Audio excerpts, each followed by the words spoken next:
Welcome to CCI Drive Time, the podcast for vended laundry distributors. I'm Steve with CCI, using your drive time to cover laundromat trends, payment systems, and practical topics you can use in the field.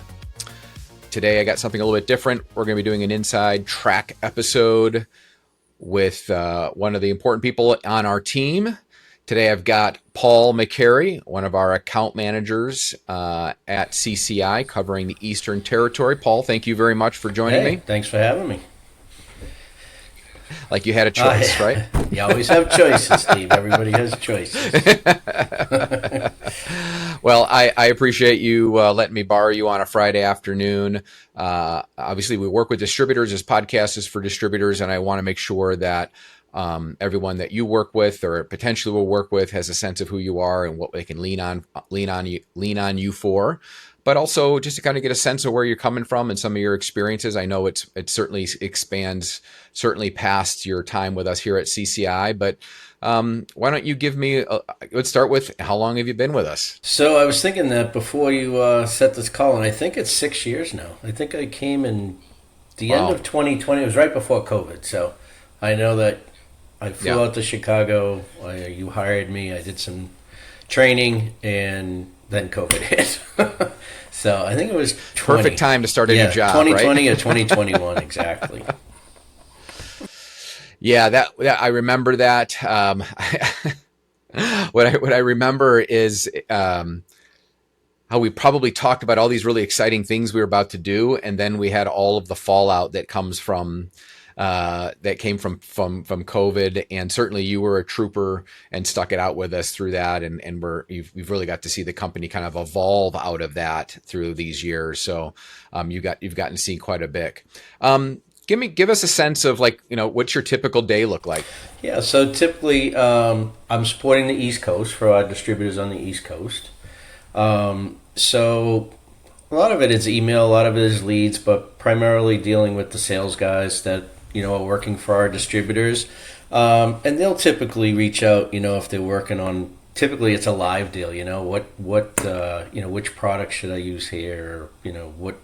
What readers should we do? That kind of thing. So it's typically for, like I said, a live kind of a deal that they're working on. So.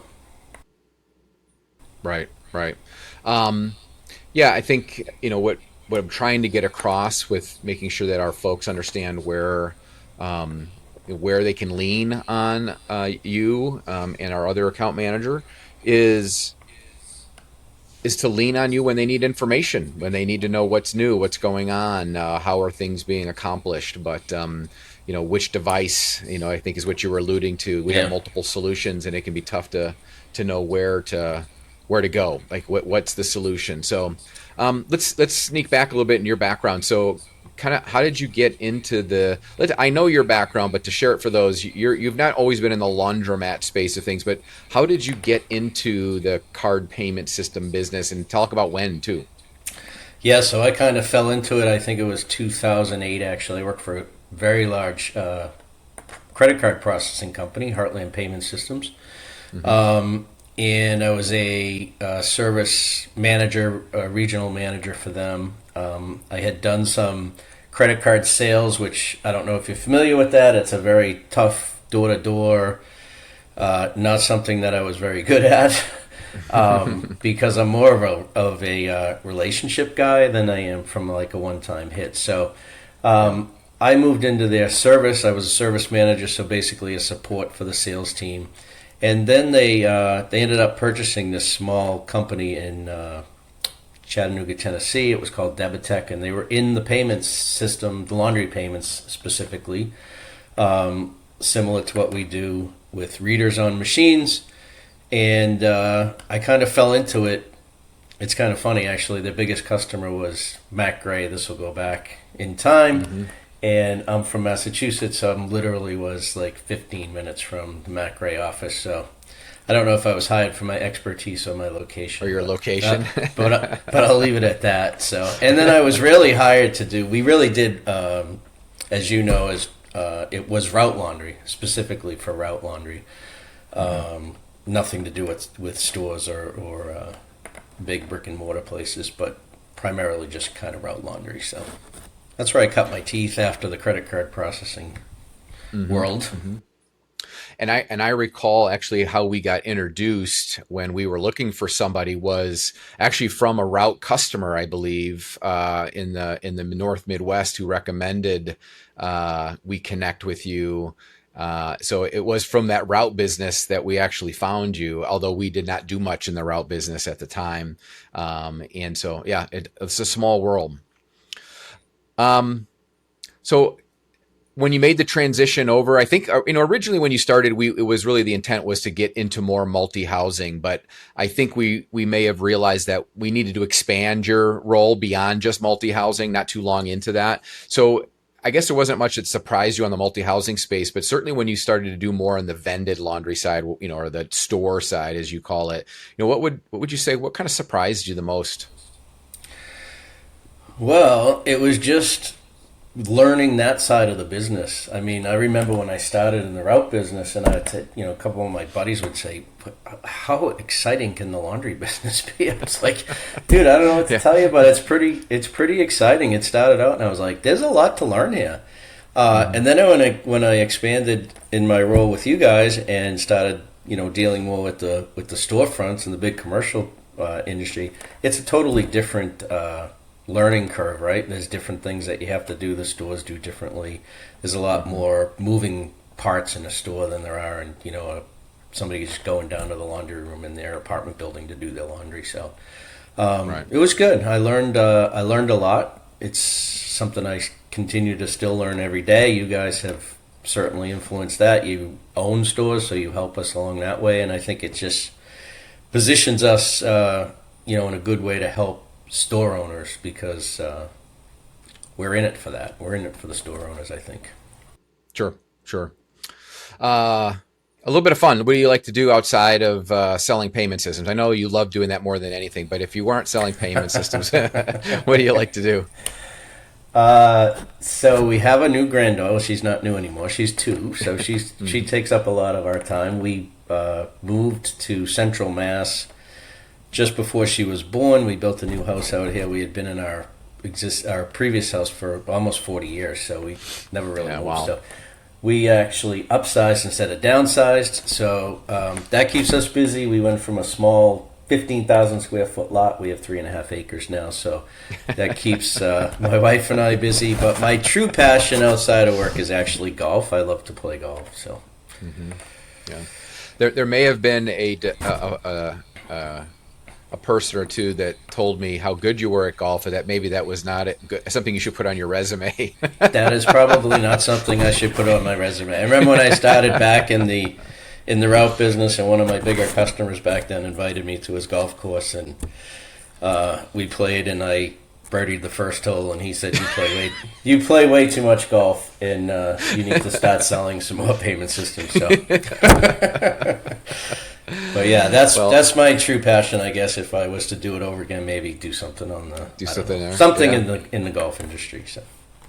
I think looking back at myself, I have played golf. I am sure there's a million people in the same position. I wish I had learned.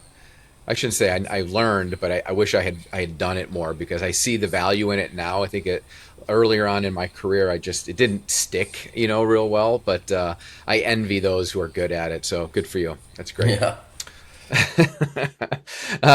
Let's bring it back a little bit to the distributors. I think you've had enough time dealing with enough different folks at this point. What do you think are the most common things that distributors come to you for now? And it's kind of a two-part question. I want to know what they come for you now, and then I think we'll talk about like what maybe they should be coming to you for. Maybe it's the same, but I'm guessing there may be some differences there. Yeah, so I think that they come to us primarily with just questions on like what's changing. I think our industry changes rapidly. I think every day, every week we have, there's something new, there's an enhancement to our product, or this, we're doing something different. And the beauty of it is once the customer has the product, is we're able to, provide those upgrades for them. So I think that's what's changed a lot with the distributors over the last, I would say, since I've been here 6 years, because the industry changes, right? It's no longer swipe. It's it's EMV. It's tap. It's all these different things that are changing. So I think that's what they come to us most for. I like them to lean on us for that, just because they have, their primary goal is to sell machines, right? They're not looking to sell the ancillary products. So that's where I think they lean on us the most. They're also changing. They got new people coming in all the time. There's new salespeople starting. So one of the things that I put out there that I like to do is drive-alongs, right? So ride along with some of the salespeople and just go visit some customers. Could be CCI customers, could be another card system customer, or it could be just somebody who's looking to put in a alternative payment system. So that's what I would hope that they would lean on us for. Yeah, I agree. I think, if anything, I hope that people get out of this message is that we're there to help them, not help them with this product. We realize there's so many other things they got to learn. It's the whole idea around this podcast is this idea of lean on us to help you with this layer of it. It doesn't have to be a burden. Let it be easy for once. Let somebody help you with this piece. We need them because they are the direct contact with the store owners in most of these cases. But let us be kind of your wingman, when it comes to this layer of it. Where do you see distributors struggling the most when it comes to understanding payment systems? I think they struggle the most. Again, back to the changing in the of the landscape, and what it's changing rapidly, and payment systems are changing rapidly. Our back ends are changing rapidly, and I think we had talked about this a little earlier too on a call. I think we struggle a little bit where we don't ask enough curiosity questions as to what does the store owner want, right?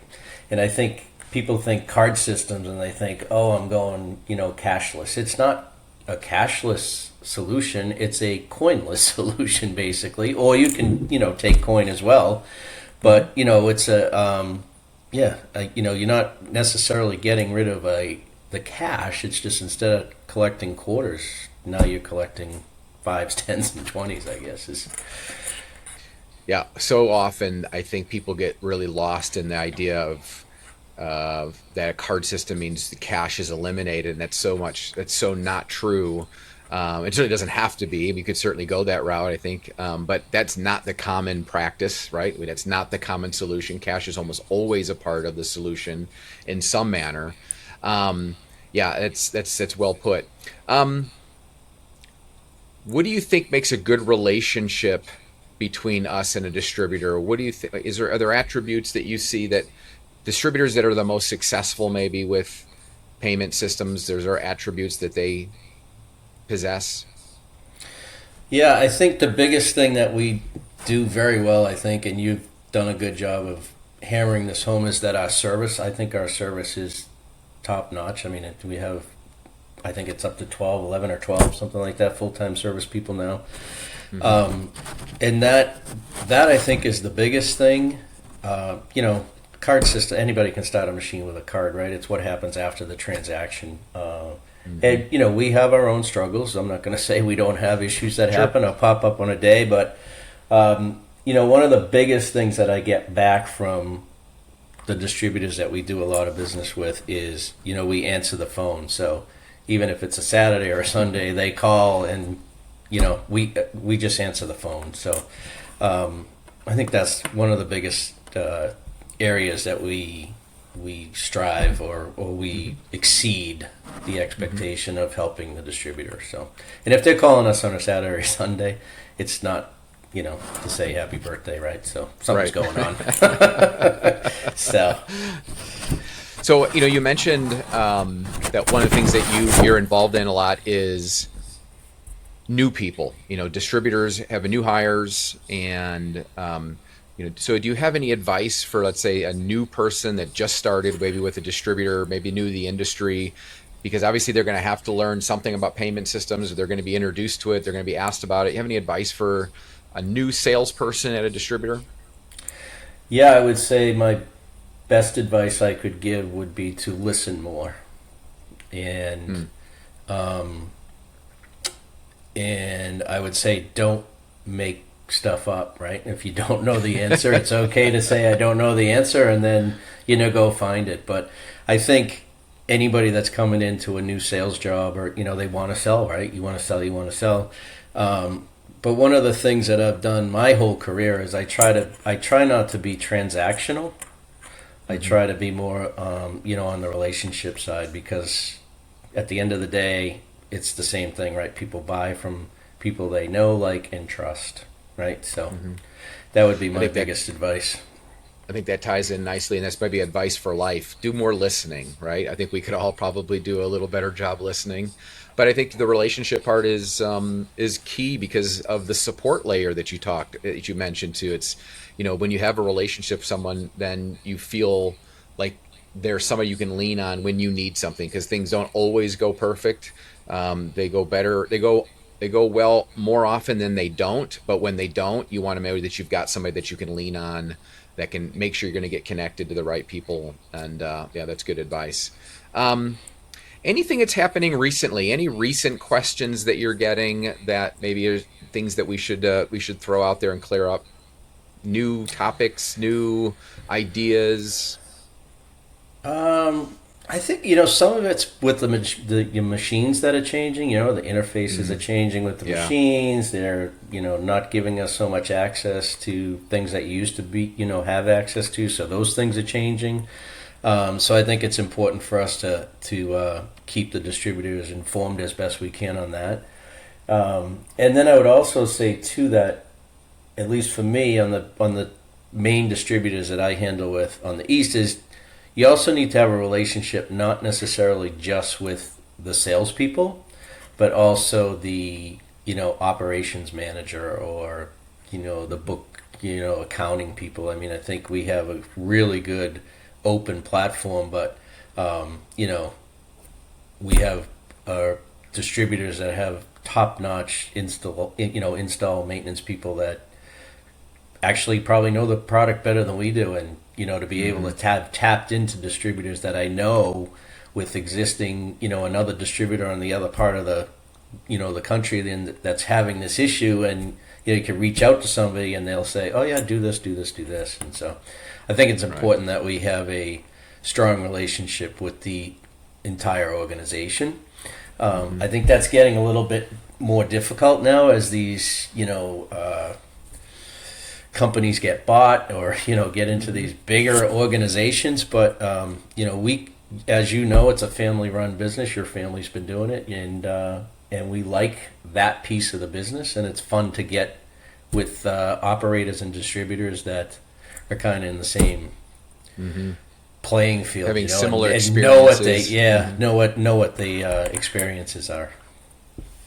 Yeah, no, I think you hit something right on. You hit the nail on the head with the changes to equipment, and I'd say there are so many, and it's great. The innovation that is happening across all the manufacturers is fantastic from a retail perspective. You've got all these touchscreen controls that allow the retail customer to make all these cycle options, which ultimately mean the store owner has the ability to make more money, right? They can upsell cycles, you can get add-ons to your cycles, soap injection, chemical injection, all of these different things. And I think what is understood is that all has to work with the payment system. That all has to tie together. And so something that we spend a lot of time on from a development perspective is ensuring that we are compatible with all the functionality as it comes out on the machines. Because it's not just, oh great, the machine can do it, just expect everything to work. I wish that was the case, but not so much. But yeah, lean on us to help you understand what controls are capable of what functionality, where the limitations might be, if there are any, where the strengths are between controls. I think that's a great way to lean back on us. All right, I think cool. Another thing too that we focus a lot on is the user interface, right? Because I mean, I have a saying that I've been saying since I've been doing this for 30 years, right? Just want to wash my clothes. So at the end of the day, this has to make sense to the consumer or the customer that's standing in front of that washing machine trying to start it. They're not putting a lot of thought into the the soap injection or what the machine can do, and they don't really care. But the user interface, I think, is huge, and I think we have a very good user interface for the customers as well. So. Yeah, you've said that many times throughout the years, and I have my own saying, which is we can't get in their way of doing laundry, or we failed, right? If we've made it hard for them to actually do laundry, then there's a problem. Good. All right, couple of quick questions, and this sometimes is hard. It's like picking a child. Your favorite your favorite CCI product? Laundry card. Wireless laundry card. Wireless laundry card. Good. What do you think is the most underrated feature? On laundry card or just in general? In general. Could be. With laundry card, doesn't have to be. I would say on the owner side would be the back end of the laundry card as far as the functionality that's really built into that. And then on the front end would be the prize package. I think I got a nice deal out of it this year for the prize package. That nobody does that in the industry. Mm-hmm. It's a small thing, but nobody's doing that. So I think that would be the two features that I would say are awesome. Right up there at the top of my list. Coffee or energy drinks? Celsius energy drinks, but I don't drink them anymore because my wife says there's too much caffeine, so I just have Starbucks coffee. I don't know what the difference is. You're back to coffee? Back to coffee. Well, that's great. I think this is a great way for us to kind of introduce you. For those who have not had a chance to meet you, I think if I can say so, anyone listening to this is invited to reach out to Paul directly. Paul, why don't you share your email and your, do you know your direct line? I do. I'm looking right at it. It's actually, I don't use it that much. I used to use my cell phone and get yelled at for it. But my email is paul.mccary@laundrycard.com, and my direct line is 331-215-8121. Well, great. Paul, thank you for sharing a little bit with us, sharing a little bit of your background. Look forward to having you do more podcast work. We'll talk about other additional topics, I think, that are maybe industry related, but let's start by getting everyone introduced to our team. Thanks so much. You have a great day. Thanks, you too.